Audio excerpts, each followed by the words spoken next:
Mema watra se de ba efititi dwumadie so efititi dwumadie yen wo mo aboa ama ye de ebrewo eye ice cafe wo mo ewo cultural center Kumase sanso na park prestige ventures omonso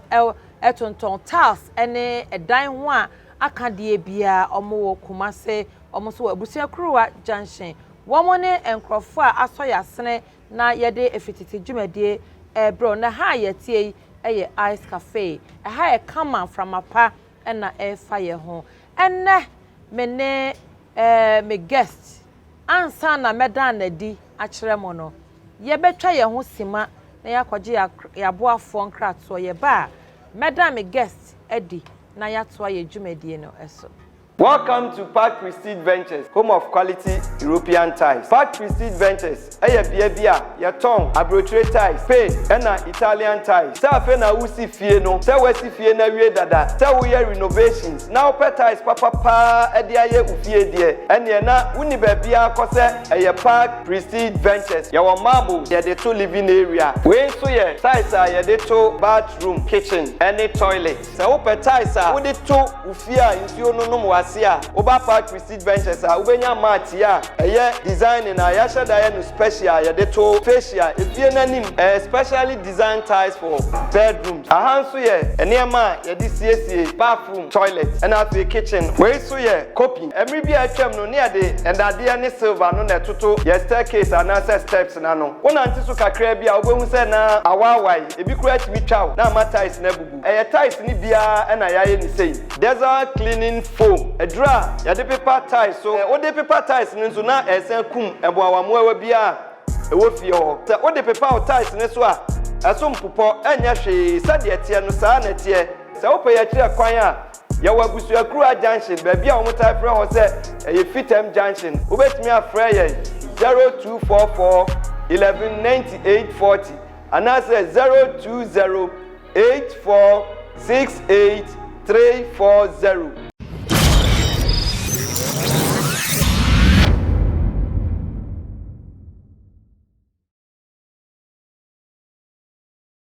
Mema watra se biemo edeba efitete dwumadie eso enne owura onyonyamfo amene no ebedi dwumai enye obia se Teacher Kantanka waya researcher Pedagogy International ena osan eye historian na yeka menhia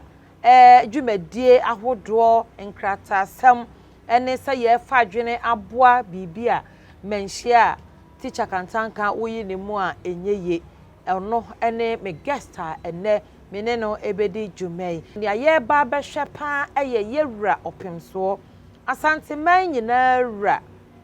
King Solomon otekokoswo Otumfour Osei Tutu ababio wono ena ye ba behwe na brabomu ensem nia obedi akonwan niam a wanya ede ama asante man ene nesu ene ne ban na ye bechichim ene ofan edi kan no ye ba behwe na hyase na brabo obroni beka ne lifestyle eno ena ye behwe ti mema mira akwa aba na ya hye ye nkome twetwe na se mira mema o ye hia yo e wo santima mo ide so oni mi se ura ba kope ura ba kope ampa watchuma dwenesi so ono ne ye ura Asantehene and we there na mema wo ye hia na esom so onim se ahemfie so som bia wo som bia je se enkwasom ene yesom ye nyina yesom yesom asante bai ene Ghana ma nyina enti Teacher Kantanka da sebru ndi da sebru wada roma ye hwe wote kokko so yewura Asantehene yo ye hwe ne lifestyle bro ni beka ye hwe sese afinhia mfie dodo a wadie ana odi na woda bosumi a ye bewura mu yi aka ebe na nubi na ewuram a eda toso bosumi etoso num e wa afi no mu no etoso enum wa afi no mu eda toso nsia na jere se nimfie afi ba kwa beto nimfie so na jere se mfie de edioso de abesene kodada na afi ba ko aba to new face boys try nessa enti abasa de a necessary ye hwe nkrata mu de nkra enwomanimufo kafa no ho ne mpanimfo a omuni no kafa no ho ne ye ne ansoso ne nananom yehu efa no ho necessary ye de tudwama enchirima ansoso atie bi na nti enye ye eni amon ho se be nyado ye ka na sem obadwom sa nti yesre na we de yaka bi Asantehene ye nipa ye wo no se de ye ka no bosumi num eda etoso nsia ya bronika sem no yesi May 6 emuna ye wo no na ne papa ne ma na afi apem no afi apem ahankron aduonum pepepe nti 1950 mu na ye wo Asantehene na ne maame ene Asantehene ma afie Kobi Serwaa Ampem Asantehene ma otoso edumiensa ene wo no ena ne papa anso ne Opanin Nana Boakye-Dankwa Nana Boakye-Dankwa ne de ofiri Kenkyiren ya Kenkyiren na Kenkyiren no Boakye-Dankwa Serwaa Ampem sika bob endi ofiri Kenkyiren endi na Kenkyiren no na kromofo no ano wo no kana Kenkyiren kasa nworo faso opentem sebe empempi krobia no wo mo ofiri mo no saa na wo ka wo mo kro wo twantititia ndi wo kan ya no wo se we de ehoni pe sa yo enti ne maame nso wo mamunum na mamunum no emamienu na emamamiansa Asantehene ene Kenkyiren Kenkyiren to apono mo na de odika no e oba ono ena enemri ya ye kase one Asantehene ma Nana Kwaku Duah ya otoso miansa ndi na afia ena edia ye different no ndi ono ena ye Asantehene ma asese ni omu nyina anuapani eno no ni penum ni nyina ona epeni ndi mamiansa mamienu mamiansa yo na odi mfiensia no na se kane no na suku no so de enso na abusuana ni ji suku ho nti no o me nze ne wonko suku ndi ofi suku ase e wo kumase Asante no time Asante ni time ana se Asante New Town ya ye tro no se Ashtown na Asantefo no amode wo ho no de wo kana Asante no time nti eho na okọ office ku ase ya St Joseph's RC Primary nti okọ kakra no na ode besen to aso call Bantama State Boys nti Bantama State Boys ndo wie kana no na yeko suku mfiedu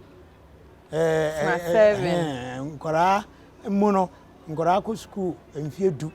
ansa na obekọ school nto aso a wako nti mfiedu no onyae nti wie mfiedu no wonya abodin krata ya ye frɛ no MSLC Middle School Living Certificate and onyae no na esese okọ secondary school na secondary school no na school nto aso adantem no no nso gisa oye nso hwe na bo no homoden nso enya na omoka no common entrance na nti onyaye no kane no nso suku no papa wo mu na mfimfin de wo mu na de pagya no ho nso wo mu yo nti sa ya wo A B C nti na Rampa College betimi enya wo Rampa College no onyaye Rampa College nso ye ka suku a ewo Ghana na je se omo papa no bi no grade A nso abusuafo eye ne se da bi wo dachi ndi ni kwa so otirim yode so ko suku a kone de kokwase for kono abi na sia ayi shawoden ndi ne wofa ede no ko ma Sehwiyawaso hene se onko school to aso no onko no was Sehwiyawaso Secondary School na ode na koma Sehwiyawaso na kwan wa Sehwiyawaso ekwa anwa se ka ho na ode na koma ne ofa ohene ba mensa bonsu ya na oye hia hene Otumfour hia hene enna ode na koma Sehwiyawaso hene Nana Asihene a otoso mienu ndi eho no tena ya na okọ school se ye makwan kura no a o mafie na je se okọ Nana Asihene ho akodi akwama na emom na the school na friend boarding no Sehwiyawaso so na boarding ndi okọ boarding yo ndi okọ no a owie ye no mfie num na ekọ no owie no san be ko biem eto aso ewo Osei Tweretwie secondary school ya no nso wo Kumase ndi Osei Tweretwie no anonso okọ kakra owie ye na je se engoma no emuamia aben ndi mumia no na afi esese okọ school mpanimfo school friend university anase polytechnic anase free hoko no de na je se school bia obekọ bia no na school mpanimu na wokọ no ndi eno no obekira de ansa obekira de ndi o teacher ni ndi obekira de wo LA local authority primary wo Asowase ya no ka se school ni nyina ye pa ye behu wo ho wo Asowase ye pa ye behu no wo ho wo Asowase ai ye ntwa ye ho sima ye ba ye betoa ye nkomo twetwe ne so ye gi yaboafo enkrato. Welcome to Park Prestige Ventures, home of quality European ties. Park Prestige Ventures, bia yaton abrochire ties, Spain, and Italian ties. Sa fe na usi fie no, sa wesi fie na wie dada, sa we renovations. Now pet ties papa edi aye ufie die. Ene na uni bebia kose Park Prestige Ventures. Yawo marble, ye de to living area. We so ye ties ye de to bathroom, kitchen, any toilet. Sa wo pet ties wo de to ufia nsuo no no Asia, Oba Park Prestige Ventures, Ubenya Matia, design in a Yasha Diana special, Yadeto facial, if you're name, specially designed tiles for bedrooms. A handsome ye, a near ma, CSA, bathroom, toilet, and after kitchen. Where so ye, copy. Every be a chem no near day, and that dear silver no net to your staircase and answer steps nano. One antisuka crabia, we say na awawai, if you create me chow, now my ties nebubu. A ties nibia and I say, desert cleaning foam. A draw, ya de paper ties, so what the paper ties nso na esen kum ebo awamwa bia e wo fie ho. Se what the paper ties nso a asom popo enya hwe sade etie no saa na tie. Se wo pe ya kire kwan a ya wabusu akura junction ba bia wo tai frɛ ho se e fitem junction. Wo betimi afrɛ ye 0244 119840 and I say 0208468340.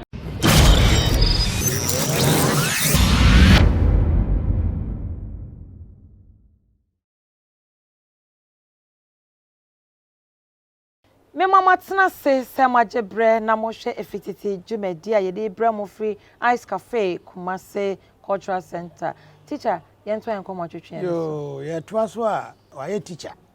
waye teacher we di teacher kakra no na se osan toa engumasua no so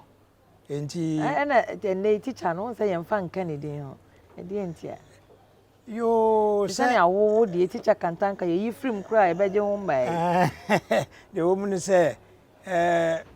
mpanimfo na ngasa de na obi a wabe ye pani ya na enhye da nim nipa kakra bi na sabi wo mu nim kura se o kira de pen so ndi no ye kan na ngrofo be hunu minyini se ofra no teacher e be ha no kire se ono angasa no kura se kura onni kra classroom ground trade yeah ndi odi teacher kakra no na ode call mpanimfo suku nto aso a e be free hoko nde na je se wawura tertiary ana school pom wawura school pom no okọ no wo IPS Institute of Professional Studies ewon kran e wo ben Legon nti ho ene de o ma ye no university the university no aba be hye school no din mu aha nti ho no koye owie ye no wan chere fie pi na okọ abrochire esan akoto school no so na abrochire no okoye no okọ North East London Polytechnic ho no owie ye no na osan to aso biem no go Northern University ewo London and also a friend saying UK no and as a United Kingdom Mama lazy chrome ampa ndi osua de wie no na oye adwuma kakra bi ewo ho na osan otu kwan ekọ Canada ese wo fi Mama lazy ho ekọ Canada ndi Canada no enso eho koye adwuma ndi eho no adwuma ye mu no na insurance company koye adwuma na afi ofi ho san ba English broni krom san ba ho biem Mama lazy ho na ndi eho nso jese abroche de untimi ntra ho kwa usua de na wo ye adwuma no usua de na wo san ye adwuma na jese ndi eno okan ne mienu nyina ba mu na enfie kakra back toss wo na jese wo afi apem aha enwotwe ene enkron 1989 ana oya say ne obeba fie emze na nsamanfo frefre no nti oba fie obedu fie no ena ono abie na dwuma na dwuma obie na frɛ no transformic no ye adwuma omo dwuma omo die ne sɛ omo a form agudi a yetuo no mfidi a yedi tuo ene ho mfidi a yedi ye form agudi ho dwuma no eno na wo a wo pebie na je sɛ ɔhwehwɛ bi ama nti wo ye eno a wo no amu no na Asantehene a ho samre no o kan nkyene guye Asantehene no ho samre no na ye Asantehene opoku ware otoso mienu ye ono ani nua nti ono kan nkyene guye na kire se Asante amamre mu no ye se hwehwe obi a obeso no tuo mu na obesi nanan nti ebasa nso de a na Asantehene ma ho samre no senka sabia nyaro enye Asantehene kura asem ne ye ka ene ye ka ohene bi asem a ohima ho samre no ono yi ohene nti ono nso na ne maame ankasa na ye hima samre no na na afia Kobi Serwaa ena odi tudwa se ohene firimu de a ene pen korabra wi a adehye no ye tomamo na wo a wo pe no aja wakodwatoa wakosere se osu nya wo pe nti nipa mako nson ena eko ede ensa ne yebo mu ade eko ekosere ye eko odwatoa enso ko dwatoa se ohena nanimu oduro ena sabia nyado ono akonya wo bepe nya akonya ketwa nti nipa nson ni nyina akohia no afi na akoye se ohima ena sese one nabusua pani eka yetiripam ho na ehwe se nipa nson no omu de hene ena se empempi ne yale na nye se chinchina wo ba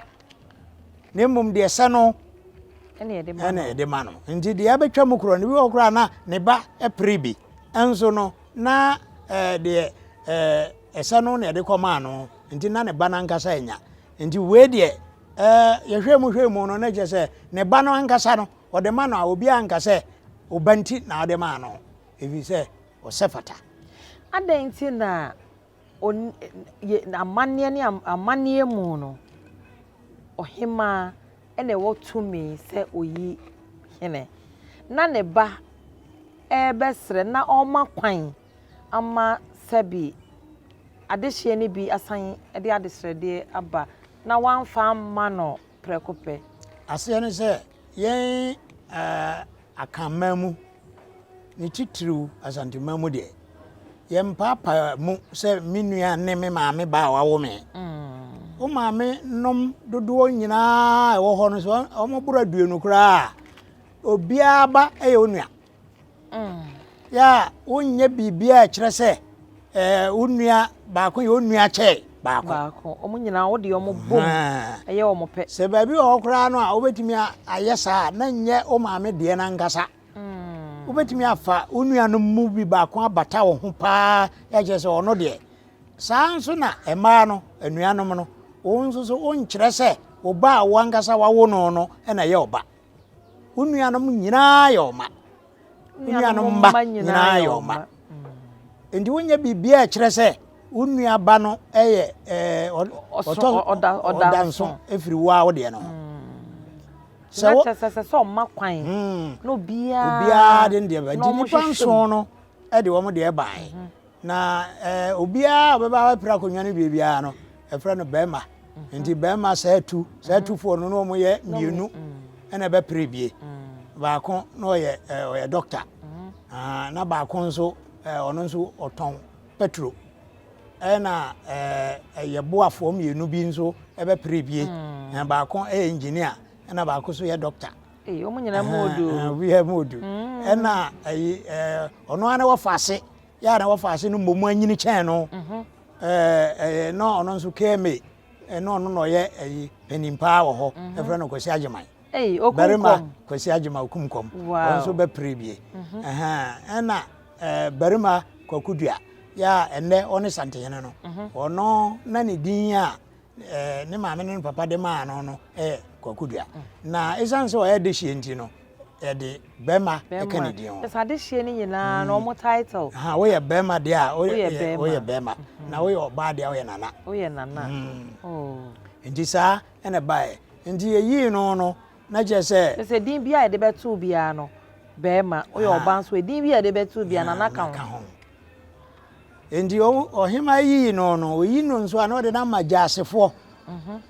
na jase no ahwe mpempi no ya jase ka ho na omo eboa me yi no jase no na de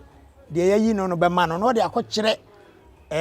nkunyasefo ana se ohene mpanimfo ohene mpanimfo no ya na ye fekutire fo no edumienu se Ashanehene ka ho a fekutire ne edumienu se anya sa de anka fekuo no edu baako ya ene kontre akwamu nifa adonten benkum yi abusua tre ya yoko hene ono fekuo ansa na waba jasefo anso chidom ene ne majase ndi chidom ne majase no ankobia manwere nkoso omunyina behwe se omukro no ebi efan ba bi ewo jase jase nkoso ene chidom ne ankobia no omusan wo jase ndi omo no ehwe na bibia dadin a anka anya saade a se omuhwe na se nipa no ohema ade aba no enya ade a oso wo mani a omutimi ekase dabi we de na hima asesa na maye we su de ankobasa omo ahunu se nipa no ayeyi na maye no osefata enti omuso mu preko ape osefata enti omuso mu preko pe ahane ye de yankomo twetwe no ebesie yankomo no ayede nanso edanse bo esese yetwa so adomdom ye ni adasenne ye besan ahia na ye de ne ntoaso atoaso ye beda ya boafo ase ice cafe Kumasi Cultural Center na omowodi omudwuma ne awopa bia wo ba ha se ya no ne bibia wo betimi enya aduane se wo pese wo ye party wo to pono wonya hoho na wo gine wo ye de a eye ice cafe na me kanfo de amaw sanso na Park Prestige Ventures omonso task papa efie ene ho se wo si wo fie na pese wo tum task kama de a na wo de wani akere Park Prestige Ventures. Adomdom ya ni a ye woni da sene.